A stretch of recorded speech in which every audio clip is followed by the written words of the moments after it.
Hello friends, welcome to Android Gateway YouTube channel. In this tutorial, you will learn how to pass GoTranscript audio test.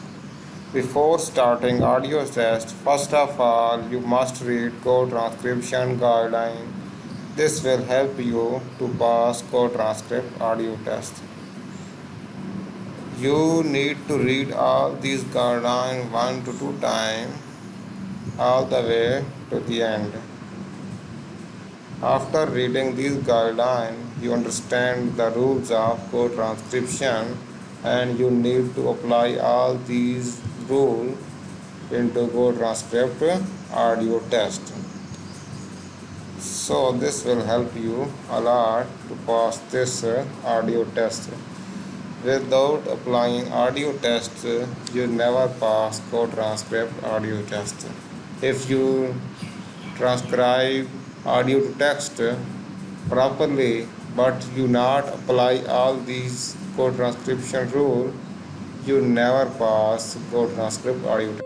Because these guideline is very important, you must apply all these guidelines into the audio test. So let's move to the code transcript audio test. I already transcribe it. Before submitting it, you need to apply all these co-transcription guidelines into it. So let's start the audio test. Audio is used for the transcriber test. This audio is used for the transcriber test at GoTranscript. At GoTranscript. Now let's take a look at some general prohibitions specific to Part 9. The codices of Alexandria were a part of the general negligence of the Aztecs' historical knowledge of the Mayan culture. The Grolier Codex in Mexico City was first found in 1965. It had nothing whatsoever to do with the Atlantic coastal sand ridge, a prehistoric geologic formation located parallel and proximate to U.S. Highway 1 in Indian River County. No, CAR 900.09 has to do with the reckless or negligent operation of an RPAS, and it not just applies to drones between 250 grams and 25 kilograms, but also the micro RPAS category as well. The rule prescribes that you can't operate your RPAS in a way that's going to cause a hazard to other airspace users or people on the ground. It's really the only regulation for those sub-250 gram RPAS. Because it's not prescriptive, it tends to cause a little bit more confusion and actually makes it hard to fly those micro RPAS safely in a way that you could defend it. Furthermore, the remote pilot must be able to communicate with air traffic control and other airspace users when and where necessary. This audio is used for the transcriber test at GoTranscript. The BVLOS operations don't use visual references of any kind. You have to take into consideration all of what's going on around you when you make a decision about whether or not you're going to fly. The existing SARPs and PANs must be revised, amended, or enhanced to define the manner in which RPAS will have to comply. This CONOPS describes RPAS operations, system descriptions, operating environments, control methods, and interfaces with ANSPs and other aircraft.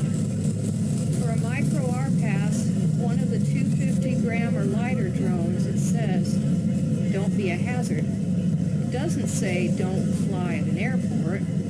It doesn't say don't fly in controlled airspace, but if you're going to choose to do those things, you have to do them in a safe way where you're not causing a hazard.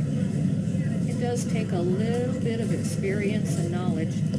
That's why you want to make sure that you're familiar with all the regulations, that you know how to abide by what general best practices are, even if you're flying something that doesn't necessarily get affected by those regulations.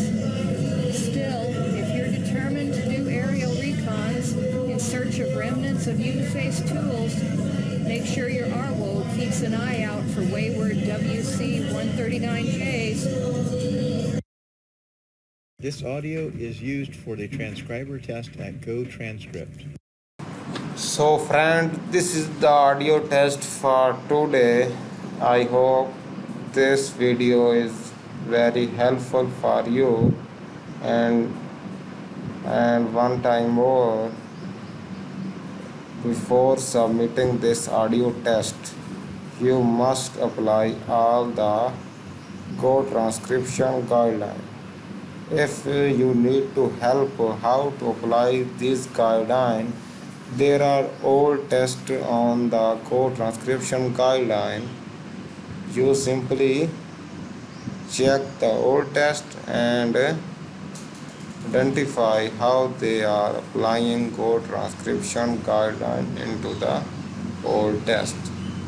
So I hope this video is helpful for you, and also do not forget to subscribe this YouTube channel. Thank you very much.